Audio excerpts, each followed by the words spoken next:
მოგესალმებით. მინდა ვისაუბრო ივანე მაჩაბელზე. თავს ვერ მივცემდი უფლებას, რომ მის შესახებ არ მესაუბრა, რადგან იგი მართლაც რომ არის იმდენად დიდი პიროვნება, ადამიანი, რომელიც გაურკვეველ ვითარებაში გაქრა და მის შესახებ ბევრი ვარაუდი არსებობს და არც ერთი არ არის ბოლომდე დასაბუთებული და იმდენად საინტერესო და ამავე დროს ილიასთან ერთად დასაფასებელი ანგარიშგასაწევი და ღირსეული მემკვიდრეობა შექმნა, რომ აუცილებლად უნდა ვისაუბროთ და აუცილებლად უნდა ვიცოდეთ მის შესახებ და მისი ცხოვრების შესახებ მნიშვნელოვანი დეტალები. 1854 წლის 26 იანვარს დაიბადა, როგორც უკვე გითხარით, საიდუმლოებით არის მოცემული მის ცხოვრების ისტორია. სამაჩაბლოს ტერიტორიაზე ქურთის მუნიციპალიტეტში არის დაბადებული, ულამაზეს სოფელში. მაჩაბლები იქიდან იყვნენ, თავადები იყვნენ, თუმცა იმ დროს უკვე გაღარიბებული თავადები იყვნენ, თავადები კი არა, ფეოდალური გვარის წარმომადგენლები, უფრო მაღალი წარმომავლობა ჰქონდათ მათ და როდესაც დაიბადა უკვე, როგორც აღნიშნე, გაღარიბებული იყო საკმაოდ მისი გვარი, ძალიან განათლებული, ერუდირებული გახლდათ, სწავლობდა სკოლაში. შემდეგ უკვე, როდესაც ქართულის ენის განდევნა მოხდა და იდევნებოდა, პეტრე უმიკაშვილმა ბრწყინვალე როლი შეასრულა, რომელიც მართლა ბრწყინვალე პედაგოგი იყო და არა მარტო პედაგოგი, არამედ დიდი მოღვაწე და აი ამ ბავშვზე,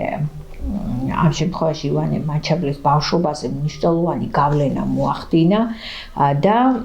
მან ქართული ენის სიყვარული შეისისხლხორცა, იზრდება ამ სიყვარულით და შედის სასწავლებლად ბუნებისმეტყველების ფაკულტეტზე. პეტერბურგში მიდის სასწავლებლად, შემდგომ მოუწია გერმანიაში სწავლა და დაეუფლა არაჩვეულებრივად ამ გერმანულ ენას და მიიღო მნიშვნელოვანი განათლება და არა მარტო გერმანულ, ინგლისურ ენასაც, რუსულს, იტალიურს ძალიან თავისუფლად ფლობდა. ილიას, როგორც ვთქვი, უკვე ილიას დაუახლოვდა და ეს მოხდა თავადაზნაურთა ბანკის დაარსების დროს. ამ დროს რუსეთიდან უნდა გაცემულიყო ნებართვა, რომ დაარსებულიყო თავადაზნაურთა ბანკი. ამის გამო პეტერბურგში 6 თვით მოუწია ძალიან მძიმე პირობებში ყოფნა და ლოდინი იმ სუსხიან მყინვარში, ამინდში და ისედაც ძალიან ცუდ პირობებში რა იქნებოდა, რა პასუხი იქნებოდა, არც იცოდა ილიამ, მაგრამ აი ამ ლოდინის რეჟიმში იყო, ახალშერთული ჰყავდა ამ დროს ოლღა გურამიშვილი და აი პირადი ჩანაწერები მიმოწერათ, ვინცაც წაკითხული აქვს, იქ ჩანს აი ეს უდიდესი სიყვარული და აი ამ სიყვარულთან მიუხედავად იმისა, რომ ახალშერთული მიუღლია ჰყავს დატოვილი მას საქართველოში, უფრო მნიშვნელოვნად თვლის აი ამ საპასუხისმგებლო ქართველთათვის აუცილებელ სათავადაზნაურო ბანკის შექმნას და მისი იდეის განხორციელება მას იმდენად უნდოდა და იმდენად სჭირდებოდა საქართველოს, რომ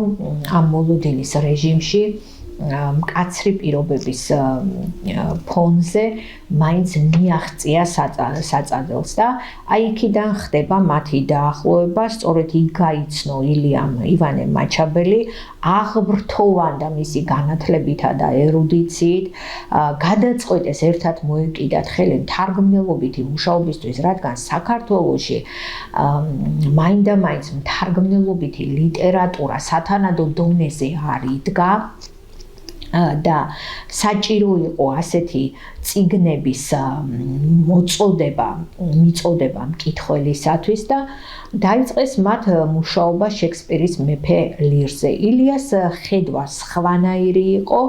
მაგრამ მაჩაბელს ჰქონდა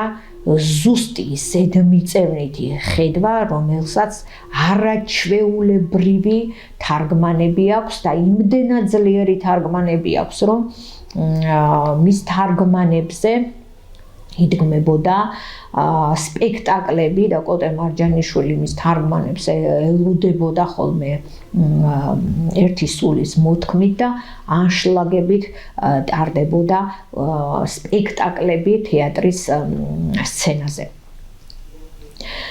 და ძალიან დაუახლოვდნენ ისინი ერთმანეთს და სათავადაზნაურო საქმეებს ანდობს ილიამას და თავისი მარჯვენა ხელი ხდება. 60-იანელებს შეუერთდა აბსოლუტურად ყველა საქმეში. თუ სადმე პრობლემატიკა იყო ეროვნულ საქმესთან დაკავშირებით,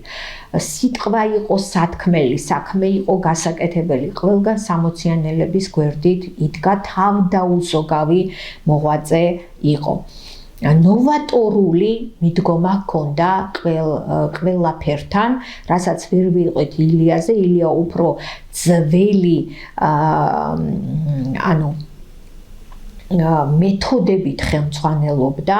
ილიას პოლიტიკა იყო უფრო ხისტი, პირდაპირი, უხეში, მაგრამ მას ჰქონდა დიპლომატიური მიდგომა და როგორც ყოველთვის ხდება ხოლმე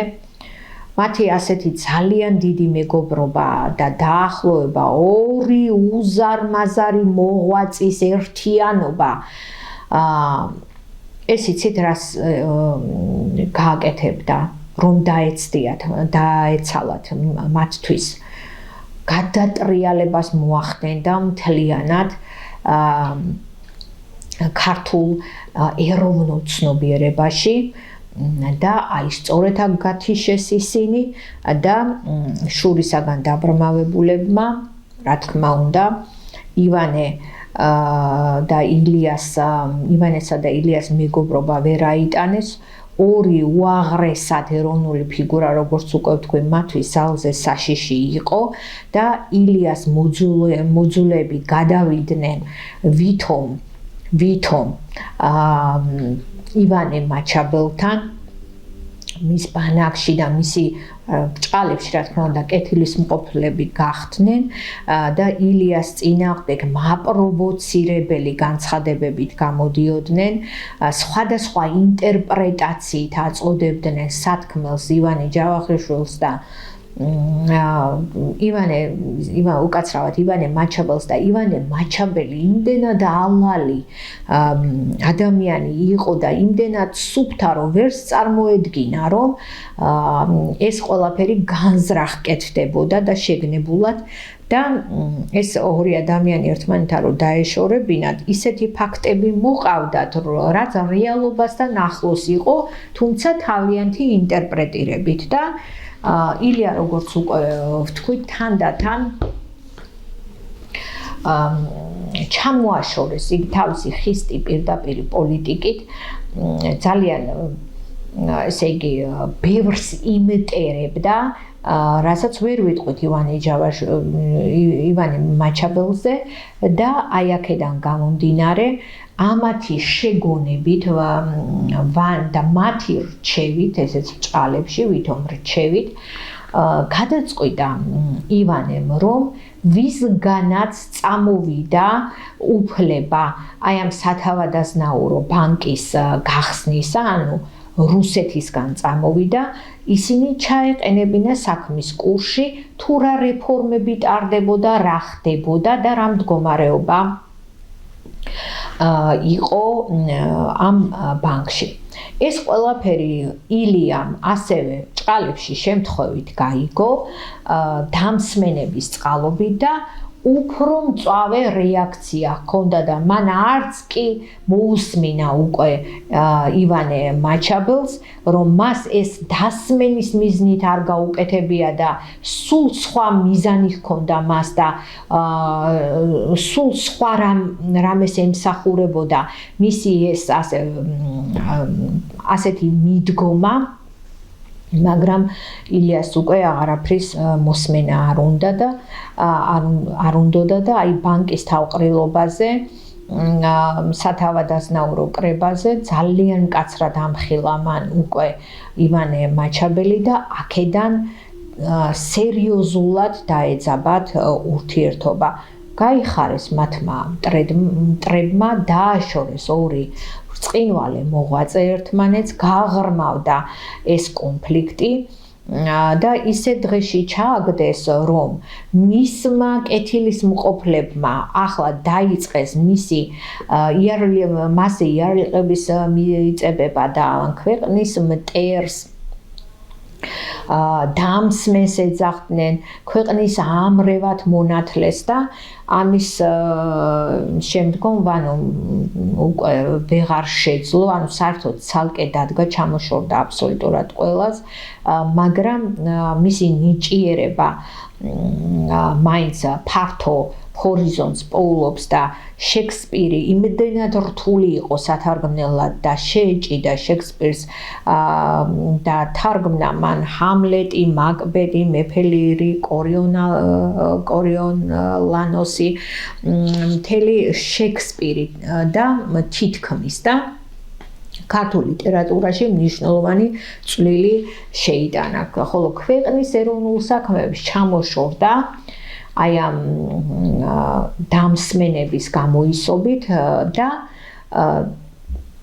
დიდ კიბოს ატარებდა. გულნათკენია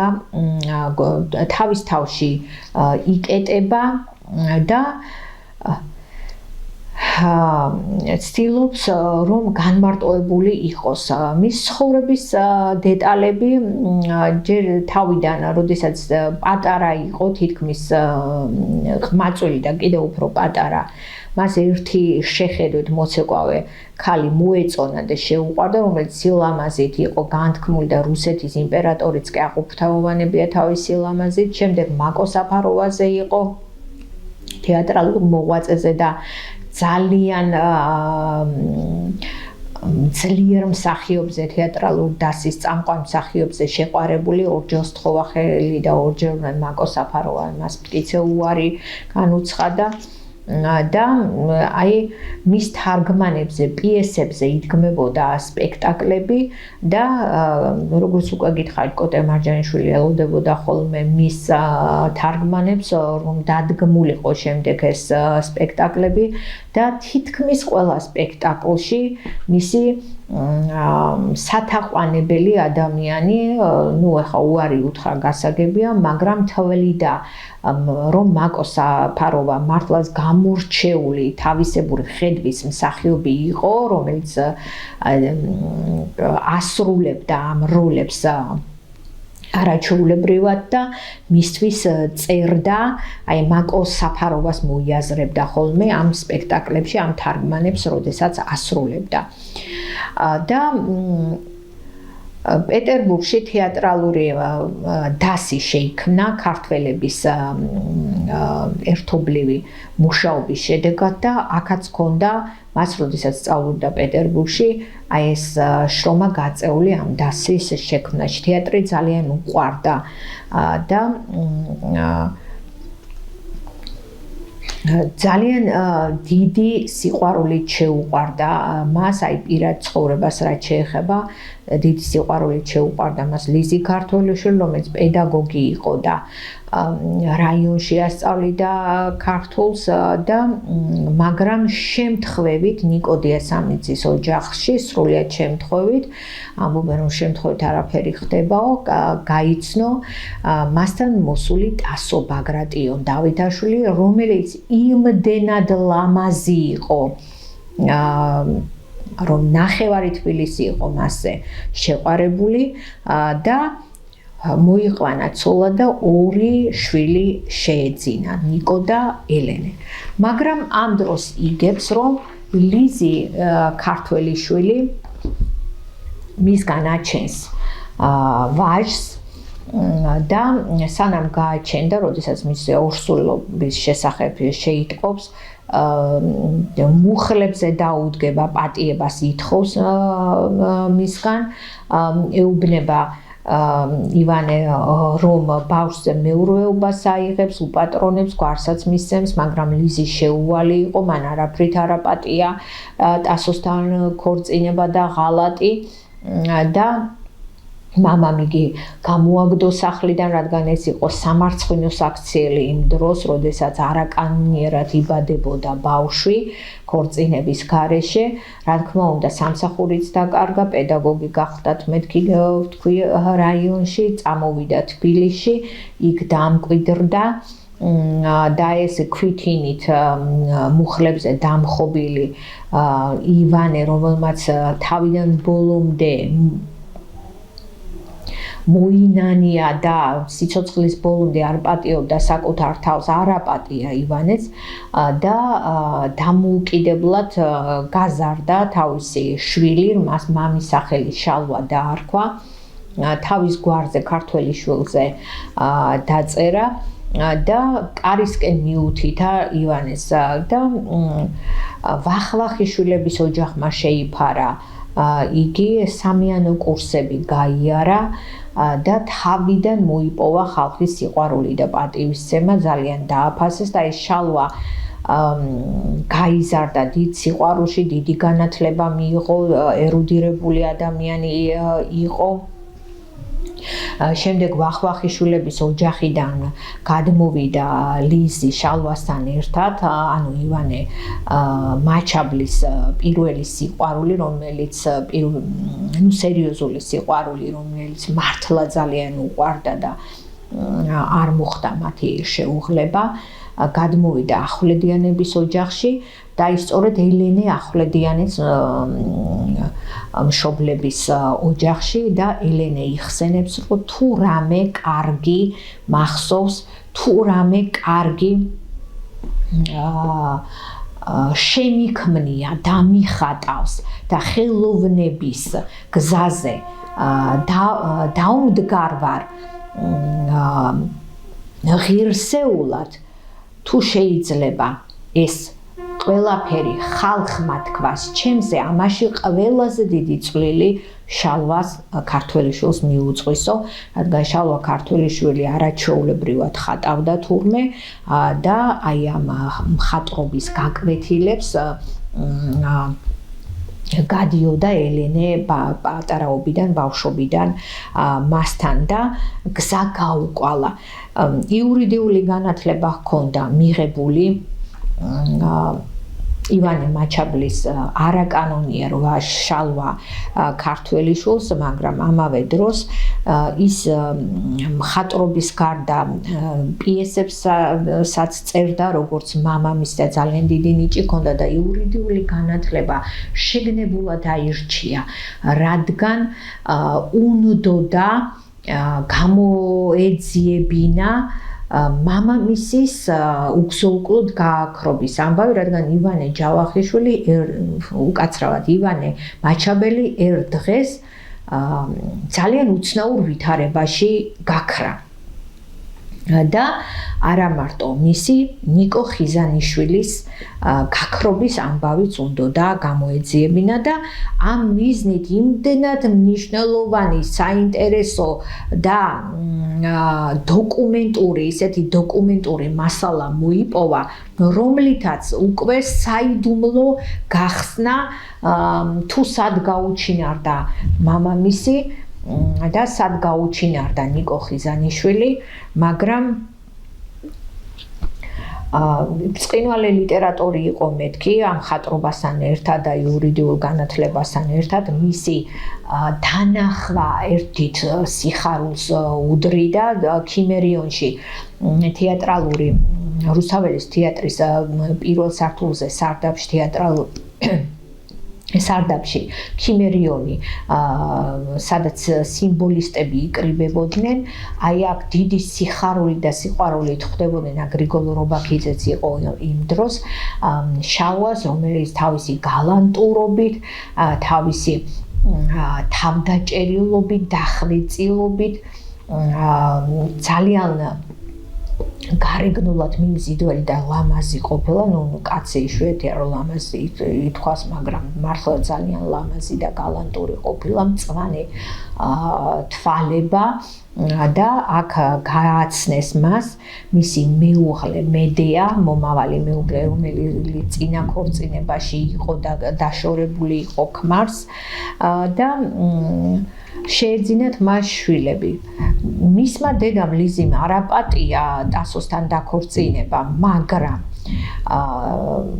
ყველაფერი გააკეთა იმისთვის, რომ შალვა ქართველიშვილს, ანუ ივანე მაჩაბლის არაკანონიერ შვილს, თავის კანონიერ და-ძმასთან, ნიკოსა და ელენესთან ერთად ძალიან კარგი ურთიერთობა ჩამოყალიბებოდა და ისინი არაჩვეულებრივ დაძმულ ურთიერთობაში იყვნენ მართლაც ერთმანეთთან, მაგრამ არ დაინდეს ნიკო და 1921 წელს იგი დახვრიტეს, 1937 წელს დახვრიტეს ასევე შალვა ქართველიშვილიც და მას ყველა დოკუმენტური მასალა ჰქონდა მეთქი, ყველა დეტალი ჰქონდა გამოძიებული მამისა და ნიკო ხიზანიშვილის გაქრობის გაუჩინარების შესახებ, ასევე ჰქონდა ლიტერატურული ჩანაწერები და ყველაფერი გაანადგურეს, ყველაფერი გააცამტვრეს. და დღეს ისევ არ ვიცით დაზუსტებული ინფორმაცია არ გვაქვს ივანე მაჩაბლის გაუჩინარების შესახებ, მხოლოდ და მხოლოდ ვარაუდები გვაქვს, არადა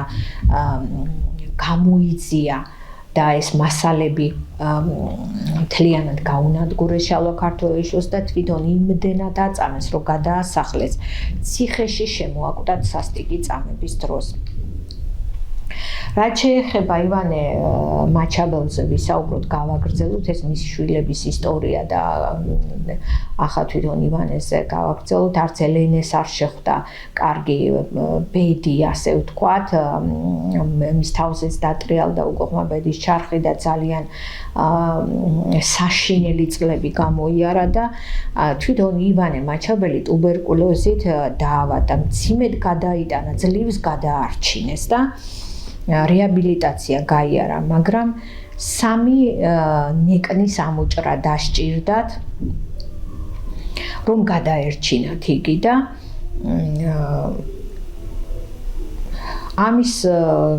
შემდეგ იგი ესე იგი 7 წლის განმავლობაში რომ იტყვიან მდუმარებაში არის და თითქმის რო იტყვიან პარტია ჩამოყალიბდა აი მოძულეებისა, საქართველოს მოძულეებისა, რომლებიც ერთმანეთს აძულებდნენ ამ ეროვნულ მოღვაწეებს და რაც გააკეთეს უკვე თქვი ზემოთ მოგახსენეთ და ეს ურთიერთობა არ დაალაგებულა და ყველა საინტერესო იცით რა არის, რომ არავინ არ გამოჩნდა ისეთი, ვინც აი ანკეს მაინც გადააგდებდა და რაღაცა სიტყვას მაინც შეაწევდა ან ერთს ან მეორეს, რომ საშუამავლო და შერიგების ხიდი გაედო მათ შორის. ასეთი არავინ არ აღმოჩნდა. სამწუხაროდ. აკაკი წერეთელი გახლდათ ასევე ძალიან დიდი მეგობარი ივანე მაჩაბლისა. მის სახლში ძალიან ხშირად დადიოდა, სტუმრობდა, ნარდის თამაში უყვარდათ ერთად და საინტერესო ის არის, რომ ტასოს მის მეუღლეს, ივანე მაჩაბლის მეუღლეს ფარულად, რა თქმა უნდა, სანამ მაჩაბლის მეუღლე გახდებოდა, იგი ძალიან დიდი ხნის განმავლობაში ეტრფოდა. 20-25 წლის განმავლობაში უყვარდა იგი და მთელი ცხოვრება ფარულად ჰქონდა გულში ეს სიყვარული. აკაკი იხსენებს ბოლო დღეს, ივანე მაჩაბლის გაქრობის ბოლო დღეს, რომ ისინი თამაშობდნენ ნარდს და შემდგომ აკაკი უვახშმოდ დაწვა დაიძინა, დაათენდა თავზე ამ ნარდის თამაში და იყო ასეთი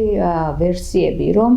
ზოგმა ვერის ხიდზე შენიშნა, ზოგმა მდინარე მტკვარზე შენიშნა, პურის მცხობელმა დაინახა იგი, მეზობელმა დაინახა და 1898 წლის 26 ივნისი გათენდა. იგი ნახევრად ჩაუცმელი, რაც არასოდეს არ მომხდარა, ყოველთვის იყო ძალიან მოწესრიგებული, დახვეწილი,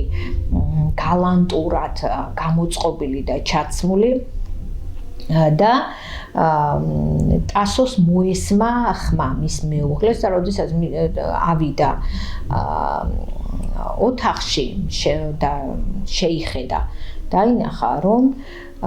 ისეთი ატრიბუტები, ისეთი ნივთები იყო დატოვილი, რასაც არასდროს არ ცილებდა და სულთან დაჰქონდა. ეს იყო ძეწკვიანი საათი, საფულე და თვითონ საიჭროდ იყო გამქრალი. სხვადასხვა ვერსიები არსებობდა ივანე მაჩაბლის გაქრობასთან დაკავშირებით. პირველი ეს გახდათ ილიასთან კონფლიქტი, რომ ილიას ხელი ერია მის გაქრობაში, მაგრამ მაშინვე გაქარწყდა ეს ეჭვი, რადგან ილიამ იმდენად განიცადა მისი გაქრობის და გაუჩინარების ამბავი, რომ ეს ეჭვი იქვე გაქარწყდა. 35 წლისა იყო ამ დროს ივანე მაჩაბელი, 35 წლისა გახლდათ და ერთ-ერთი თვითმხილველი ამბობდა იმას, რომ ვიღაც კაცს, მამაკაცს ძალიან აღშფოთებული ელაპარაკებოდა და შემდგომ წავიდა სადგურისკენ. როგორც უკვე გითხარით, სხვადასხვა ვერსიები არსებობდა და როდესაც საერთოდ ვეღარ იპოვეს და ყოველგვარი იმედი ამოიწურა მისი პოვნისა, აკაკი წერეთელმა გაბედა და გაუმხილა თავისი სიყვარული ტასოს და ტასო იმდენად აღშფოთდა, რომ იქვე აუკრძალა ამ სიტყვის გაგრძელება და ძალზე დამწუხრებული, შერცხვენილი დაბრუნდა, წამოვიდა აკაკი თავის სახლში და ამ საკითხზე რა თქმა უნდა აღარასოდეს არ უსაუბრია და ერთ-ერთი ვერსია არის ესეც, ну, რა თქმა უნდა, კეთილის მოყოფლებისგან ჭყალებში გავრცელებული, რომ აკაკი იყო გამიჯნურებული მის მეუღლეზე და თავისთავად იყო კიდეც, მაგრამ მათ ოჯახური დილიაში არანაირად ცუდად არ ჩარეულა და ვითომ ამის გამო, როდესაც გაიგო ეს ივანემ, მაგრამ ეს ვერსია ხო კიდევ რა იყო, რატომ ხელმოსაჭიდი, რატომ გახდა ეს ვერსია ხალხისთვის და იმდროინდელი საზოგადოებისთვის. სწორედ ამ დროს დაიწერა აკაკის გამზრდელიც და თქვენ იცით იქ რაც ხდება, ხო? საფარბეგი, რასაც ჩაიდენს ნაზიბროლას მიმართ და აი თითქოს აი ეს ეჭვები აგორდა, მაგრამ სიცოცხლის ბოლომდე დადიოდა აკაკი წერეთელი ივანე მაჩაბლის გაქრობის შემდეგაც და ტასო ბაგრატიონზე და ივანე მაჩაბლის შვილებზე ძალიან დიდი ის ქონდა ერთგულება, ქონდა და ერთგულების ფიცი ქონდა დადებული ივანე მაჩაბლის ხსოვნასთან დაკავშირებით, მას არასოდეს არ წაუბილწავს ეს ხსოვნა, ეს პატივისცემა, დადიოდა, პატრონობდა, ერთგულობდა, როგორც შეეძლო თავის გასაკეთებელს აკეთებდა და არც ერთ შემთხვევაში აკაკი წერეთელს რამე გადაცდომა რომ ქონებოდა ზნეობრივი, ტასო ბაგრატიონი მას არ შეუშვებდა არ დაუშვებდა, რადგან ტასო ბაგრატიონი ძალიან შეუვალი ადამიანი იყო, ღირსეული პიროვნება მთელი ცხოვრების განმავლობაში სიცოცხლის ბოლომდე იგი თავისი მეუღლის ივანე მაჩაბლის სიყვარულის ერთგული დარჩა. და არც ეს შეეფერება სიმართლეს. არის ერთ-ერთი მოგონებაც, რომ აკაკი წერეთელი ამბობს, იხსენებდა, რომ 2000 მანეთი გამოიტანა ბანკიდან და აბასთუმანში აპირებდაო მეორე დღეს წასვლას და ძალიან გახარებული იყო, რომ სამკურნალოდ უნდა წასულიყო და სწორედ აი ამ მიზნით ჰქონდა ბანკიდან თანხა გამოტანილი. ამბობდნენ, რომ ივანემ თავი მოიკლა და სხვადასხვა ვერსიები იყო, მეთქი გითხარით და მტკვარი იმ დროს ისე ყოფილა ადიდებული, რომ გადამხტარიყო თქვა და გადავარნილიყო და თავი მოიკლა, ვერც იპოვიდნენ, იმდენად ადიდებული ყოფილა მტკვარი, რომ ჩაიკარგებოდაო იმ მიმოქცევის დროს. არის კიდევ ერთი ვერსია, რომელიც რეალობას არ არის მოკვლეული და სიმართლესთან ძალიან ახლოს არის და ეს გახლავთ ინფორმაცია, რომ არსებობდნენ დუხობორები, სექტა იყო ასეთი დუხობორებისა, რომლებიც თავისი რელიგიიდან გამომდინარე მეფის სამსახურში მსახურებაზე უარს ამბობდნენ. ამიტომ მეფე მათ შესთავაზა, რომ ისინი აყრილიყვნენ, წასულიყვნენ მისცა მათ თავისუფლება, ოღონდ კვიპროსის მახლობლად დასახლებულიყვნენ და იქ აღარ ყოფილიყვნენ, ასე ვთქვათ, იმ ტერიტორიაზე და მათ აი სხვა ტერიტორიაზე, ანუ კვიპროსის ტერიტორიაზე ჩასასვლელად სჭირდებოდათ ეგრეთ წოდებული ინკოგნიტო გამცილებელი, რომელიც ამავე დროს არაჩვეულებრივად ფლობდა ენას და ჩვენ ვიცით, რომ ძალიან ბევრ ენას ძალიან კარგად ფლობდა ივანე მაჩაბელი. კვიპროსის გავლით გემზე აიყვანეს დუხობორები, 1126 კაცი ყოფილა და მათ გამგზავრებას რუსი გამოჩენილი მწერალი ლევ ტოლსტოი კურირებდა და ამბობენ, რომ სწორედ მან იპოვა ივანე და მიუჩინა მათ გამცილებლად გემზე. ისინი ჯერ კვიპროსში ჩავიდნენ, მერე იქიდან გადასულან ამერიკაში. დუხობორებზეა საუბარი, მაგრამ დოკუმენტალური მასალა საერთოდ არის გამქრალი, არანაირი ჩანაწერი ამის შესახებ არ არსებობს. გზაში დუხობორები ტუბერკულოზით დაავადებულან და სხვათა შორის ძალიან დიდი ნაწილი გარდაცვლილა. და ცოტას ჩაუღწევია ჯერ კვიპროსში და შემდეგ იქიდან ამერიკაში. აი არსებობს ასეთი ვარაუდი, რომელიც გითხარით, რომ სიმართლესთან ყველაზე ახლოს ეს ვარაუდი დგას, რომ თუ მართლაც გაჰყვა მათ, შეიძლება ფატალურადაც დასრულდა მისი სიცოცხლე, რადგან ტუბერკულოზი ისედაც გადატანილი ჰქონდა და გემზე ახლიდან, ასე ვთქვათ, აფეთქებული ეს ეპიდემია, კარგს არაფერს მოუტანდა მას და ამას დაემატა ისიც, რომ ძმას მისწერა, რომ თუ რაღაც იქნებოდა საზღვარგარეთ ეძებნათ მისი კვალი და უპოვიათ წინადღით, გაქრობის წინადღით ერთი წერილიც, კიდევ ერთი წერილი, რომ მისი კვალის პოვნა თუ სჭირდებოდათ, აუცილებლად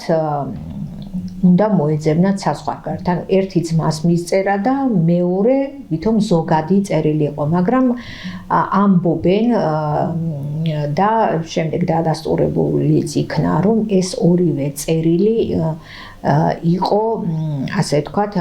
მათ მიერ დაგდებული, ან სპეცსამსახურების მიერ მათ სჭირდებოდათ ასე და ეს შეგნებულად, ასე ვთქვათ, გააკეთეს, რომ სპეციალურად შემოგდებული წერილები იყო გზაკვალის ასარევად. თუ დაიხშო მტკვარში, როგორც უკვე ვთქვი, მას ვერ იპოვდნენ, რადგან იმ დროს ძალიან ადიდებული ყოფილა. მეორე, თუ დუხობორებთან ერთად ვეღარ გადაიტანა ტუბერკულოზი, შეიძლება ფატალურად დამთავრდა და ერთი მნიშვნელოვანი ფაქტიც ვთქვათ, ვისაუბროთ ამის შესახებაც.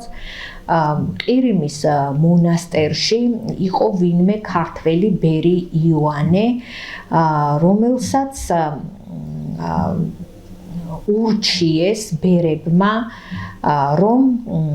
ერთ-ერთი ემკურნალა, ასე ვთქვათ, დაავადებული ყოფილა ისიც ტუბერკულოზით და ემკურნალა აქ, რადგან მათ მონასტერში ყოფილა ვინმე ქართველი თავადი, რომელიც სასწაულად გადარჩენილა და სწორედ აი ამ ყირიმის მონასტერში, აი ამ ბუნებას განუკურნავს, ასე ვთქვათ, მის სასწაულებრივ ჯადოსნურ ძალას და ეს თავადი იყო ქართველი თავადი, რომელიც სასწაულად იყო გადარჩენილი და ყირიმის მონასტერში იმყოფებოდა. როდესაც იოანემ ეს გაიგო, მაშინვე გამოაგზავნა წერილი საქართველოში, საქართველოს მთავრობასთან, ასევე მის ოჯახთან, რომ შეიძლებოდა სწორედ ის გამქრალი ივანე მაჩაბელი ყოფილიყო ყირიმის მონასტერში მყოფი სასწაულად გადარჩენილი ვინმე ქართველი თავადი, რომელსაც ასევე ტუბერკულოზი ჰქონია და გადარჩენილა.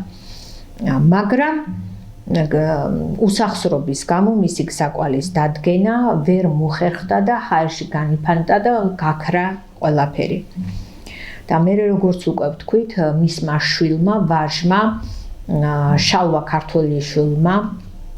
გამოიწია ყველაფერი მისი მამისა და ასევე ნიკო ხიზანიშვილის გაქრობის შესახებ, მაგრამ რა თქმა უნდა ეს დოკუმენტური მასალა სრულიად გაანადგურეს, გააცამტრეს, ასევე ლიტერატურული ჩანაწერებიც, როგორც აღნიშნე უკვე და თვითონ ისიც სასტიკად აწამეს 1927 წელს და აი ამგვარად დასრულდა ეს ისტორია. ამბობენ, რომ ძალიან ხშირად ხედავდნენ, იმდენად სათუთი ბუნების ადამიანი იყო, რომ მთელი როგორც გითხარით, მთელი ცხოვრების განმავლობაში ვერ პატიობდა თავის თავს ლიზის ნებურ ღალატს და მის სურათთან დამხობილს განმარტოებულს ძალიან ხშირად ხედავდნენ, რომ ჩურჩულებდა და პატიებას თხოვდაო. მაკოსთვის, მაკო საფაროვასთვის ამაზეც ვისაუბრეთ, რომ დგამდა თითქმის ყველა სპექტაკლს და ყველაფერს და მეგობრობდნენ მაკო საფაროვას მახლობლად გვერდით, თითქმის გვერდით ცხოვრობდა ის თავის მეუღლესთან და სოსთან ერთად და თავის შვილებთან ერთად და აი პატივისცემის ნიშნად სახლში ჰქონიათ 24 ადგილიანი მაგი და ინგლისური სერვისით გაწყობილი და სწორედ აი ამ მაგიდასთან იმართებოდა ხოლმე თურმე მსჯელობა, დისკუსიები, როლის განხილვა, საუბარი, პოლემიკა, დისკუსია, შეჯერება მასალებისა და აქ ისხდნენ მაგიდასთან მაკო საფაროვა გახილვების დროს და ივანე მაჩაბელი და პატივისცემის ნიშნად სახსოვრად აი ეს 24 კაციანი მაგი და თავის ინგლისური სერვისით საჩუქრად ტასომ სწორედ ამის გამო გადასცა მაკო საფაროვას. საფლავიც კი არ მოიპოვება მისი და მისმა შვილმა ელენემ, რომელმაც ასევე ტრაგიკული ბედი გამოიარა. ჩვენ ვთქვით, რომ გადაერჩინათ ურთულესი ოპერაცია გაუკეთდა მას და სასწაულებრივად გადაარჩინეს და სამი ნეკნი ამოკვეთეს და აი სიმბოლურად ეს სამი ნეკნი არის სწორედ მთაწმინდაზე დამარხული, რადგან საფლავი არ არსებობს ასევე მისი შვილის შალვა ქართველიშვილის საფლავიც ისიც დაკარგულია, გამქრალია საერთოდ და აი ეს არის ისტორია ღვაწლმოსილი ადამიანისა, რომელმაც მთელი ეპოქა ისტორია შექმნა, რომელიც მოვიდა, თავისი სათქმელი თქვა, რომელმაც დაწერა არა მარტო დაწერა, თავისი სიცოცხლით, მთელი თავისი ღირსეული შემოქმედებითი პოტენციალით გაშალა ფართო ჰორიზონტზე და ნიჭი, ცხოველმყოფელი ნიჭი, რომელსაც ასე გადაუხადეს, ასე არ დაუფასეს, რომელიც ჩამოაშორეს ეროვნულ საქმეს, რომელიც ჩამოაშორეს ერის მამას ილიას და სწორედ ორი დიდი მოღვაწე და ორი დიდი მამა ეყოლებოდა ილიას და შეიძლება დღეს ჩვენ ამ მდგომარეობაში არც ყოფილიყავით რა შედეგებსაც დღეს ვიმკით. ოდითგანვე ასე ხდებოდა სამწუხაროდ, რომ ციხე-შიგნიდან ტყდებოდა და ასეთი მოღვაწეები და მათი ერთობა შიშის ზარს სცემდა არაკეთილ მოსურნეებს და ისიც არაკმარეს, იგის გამოიყვანეს სახლიდან და გაურკვეველ ვითარებაში გააქრეს.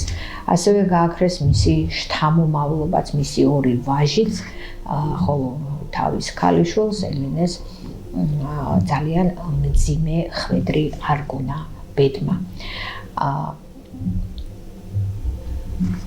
მაგრამ ადამიანი, რომელიც გააქრეს ფიზიკურად, ვერ გააქრეს ხალხის მეხსიერებიდან, ვერ გააქრეს ეროვნული მოღვაწეების სიიდან, საქართველოს ღვაწლმოსილი და დაფასებული ადამიანთა სიიდან. ის არის ადამიანი, ის არის მოღვაწე, რომელიც ეპოქალურ დიად სვლებს აკეთებდა და მართლაც რომ განუზომელია მისი ღვაწლი და დაფასება. მადლობა ყურადღებისათვის, კარგად ბრძანდებოდეთ, გემშვიდობებით მომავალ შეხვედრამდე.